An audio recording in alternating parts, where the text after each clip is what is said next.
We have Kavango over to the right. Now these animals are actually very famous in Africa for a couple of reasons. First off, those horns. Most people believe this is the animal responsible for the legend of the unicorn.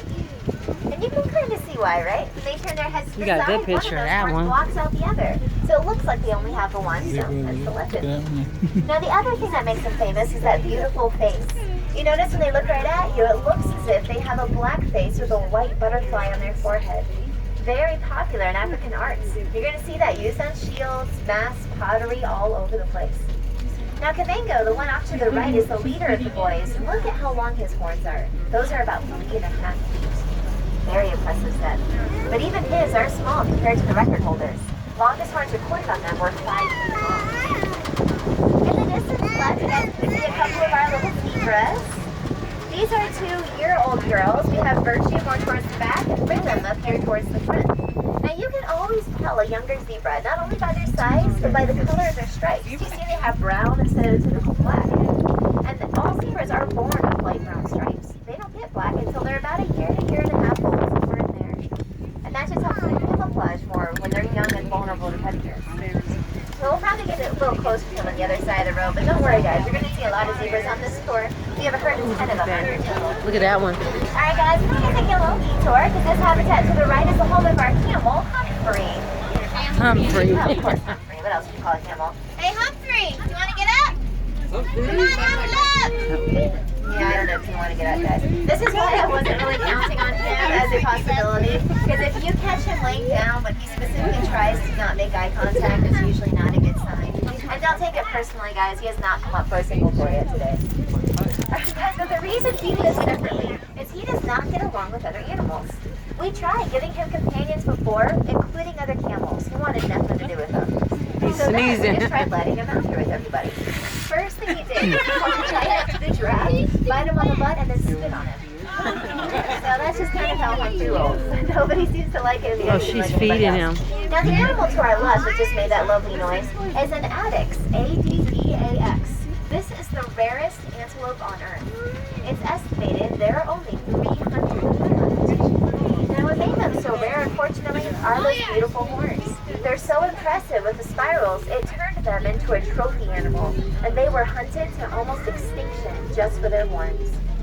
But luckily now, what populations remain are very protected, so they're slowly doing a bit better. They also have, I think, my favorite marking. You may have noticed a little tuft of fur right on her forehead. It makes it look like she's wearing a really bad toupee. You see that? That little She's marking funny. has earned these girls the nickname of the Donald Trump antelope. Sad but true. Alright guys, let's continue on our way, but I have a feeling I'm not going to get you too far. Usually in this area is where you can find the ostrich lurking around.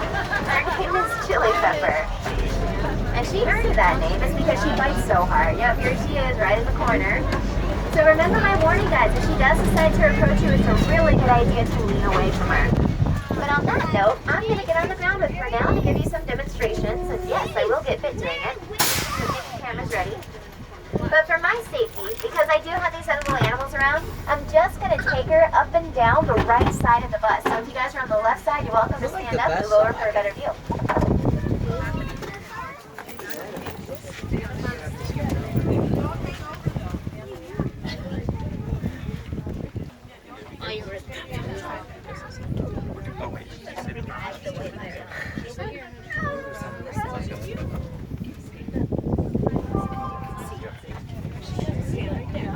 Oh, that's an ostrich. Do we feed the ostrich? No, I think they're the ones that she said bite. I want to show you with the ostrich is how she eats her food. You'll see she'll grab those and gulp them right down. They swallow everything whole. And they have to do that. It's obvious why because their mouth is there. Remember, they can't chew. But to make up for that, at the bottom of her neck, she has an organ called a gizzard. All birds have that. That gizzard, there's a bunch of rocks that come out called the and you guys can see I was exaggerating. It is her instinct to bite whatever's in front of her. It's just what they do. Because it is not her being aggressive or upset. If she was feeling mean, she wouldn't be biting at all. She'd be mean. Look at her feet. You guys see that big claw that she has? That is her weapon. When she feels upset, what she'll do is kick forward, kind of like a huge step. Catch you here at the chest They are powerful and have been known to disembowel animals with one kick. But luckily for me, that doesn't happen all that often. You can think of her like a big chicken at heart. She'll always run away first. And she is fast, reaching speeds of 55 miles an hour. Even cooler, she can maintain that speed for a half hour straight. Because the reason I'm so comfortable working with her is I've worked with this bird since she was hatched. She came to us just a chick and she's been raised around us. So that's why she's so sweet and tolerant to me. Now we were thinking if she was raised with people, she might just love everybody. But it turns out that's not the case. A couple months ago, we had a new guy start who seems really nice to me. For whatever reason, she hates him. If she even sees him driving in a truck, she'll chase after it, hissing and kicking at him. He thinks it's really scary, but I think it's really funny. Alright guys, now one last thing. She's about 9 years old now, which is still a kiddo. They can live to be 60 years old. Wow. Alright guys, so we're going to go ahead and take off. Let's all say bye, Chili Pepper. Bye, Chili Pepper.